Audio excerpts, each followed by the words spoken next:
Louis Wain è un artista inglese conosciuto come il pittore che dipingeva gatti. Fu un tipo molto bizzarro e eccentrico. Un grave lutto segnò la sua famiglia, poiché sua moglie si aggravò di un male incurabile e ebbe una grave malattia. Solo il loro gatto bianco dava un po' di serenità e sollievo alla coppia, tanto che Louis iniziò a dipingere sempre e esclusivamente gatti nelle sue tele. Lui poi si rinchiuderà in isolamento nella sua stanza e soffrirà di grandi crisi e depressione, con comportamenti anche aggressivi. Infatti nel 1924 fu ricoverato in un ospedale per indigenti. La trasformazione dei suoi gatti ci documenta l'aggravarsi appunto della sua malattia. Jackson Pollock è l'emblema del genio maledetto e percorse tutta la sua vita sulla strada dell'autodistruzione, in una parabola di eccessi consumata tra alcol e psicofarmaci.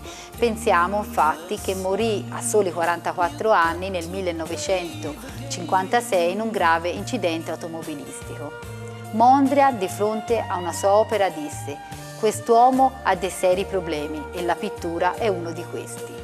Fu solo dopo l'epifania avuta con Guernica di Picasso nel 1939 che Pollock iniziò a dirigersi verso forme di espressione proprie. La sua via della fama fu ostacolata dai continui problemi di alcolismo che lo tormentavano da sempre e da cui si risollevava solo grazie a lunghe cure a base di psicofarmaci, iniziate durante l'internamento in un ospedale psichiatrico, dopo che una notte intera non aveva fatto altro che colpire ripetutamente il tavolo con un coltello. Nel pittore Jem Ensor i limiti della patologia sono raggiunti dalla deformazione delle sue facce, dei suoi volti ansiosi e inquietanti e dalle espressioni ossessive che caratterizzano molti suoi dipinti. Pensiamo ad esempio al dipinto suo più famoso, caratterizzato da figure bizzarre e da sovraffollamento, l'entrata di Cristo a Bruxelles. Un'eco delle rumorose parate carnevalesche si percepisce in questa coloratissima scena, nella quale una folla vociante accompagna l'ingresso di Cristo in città, la cui figura si nasconde tra la gente, relegata in secondo piano. È una figura ieratica quella di Cristo, con la grande aureola, che contrasta con la brutalità chiassosa della folla. Il dipinto è pervaso da aspetti inquietanti e ambigui. Le figure sembrano il frutto di allucinate visioni, ma allo stesso tempo attingono ad una realtà soprannaturale. La maschera, ad esempio, col riso assume un valore ambivalente, perché il suo uso permette, attraverso il travestitismo, di modificare ciò che dietro si nasconde. Un'umanità crudele e ingannatrice che cela la sua indole malvagia. Infine parleremo di Francis Bacon, il quale non scisse mai il suo operare dalla sua stessa vita. Egli fu cacciato di casa a soli 16 anni dal padre violento, che l'aveva sorpreso vestito da donna.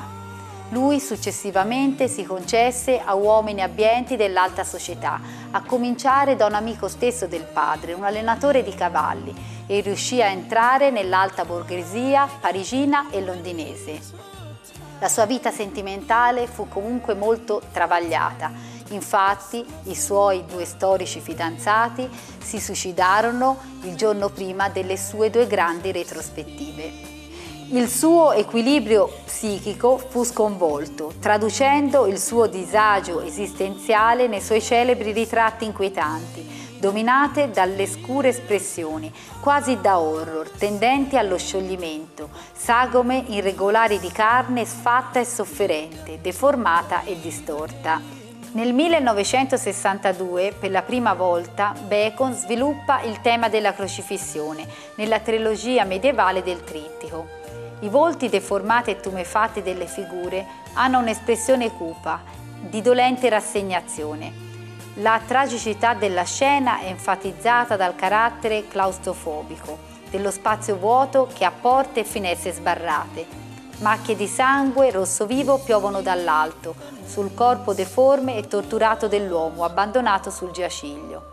Indifferente alle problematiche religiose, Bacon è attratto unicamente dal tema formale ed espressivo del corpo umano, torturato e sofferente sulla croce. Il frammento di carne sventrata, penzolante dal soffitto, si ispira ai celebri buoi squartati dipinti da Rembrandt nel XVII secolo. Albert Einstein disse: «Talvolta un pensiero m'annebbia l'io, ma sono pazzi gli altri o sono pazzo io?» Vi aspetto alla prossima puntata.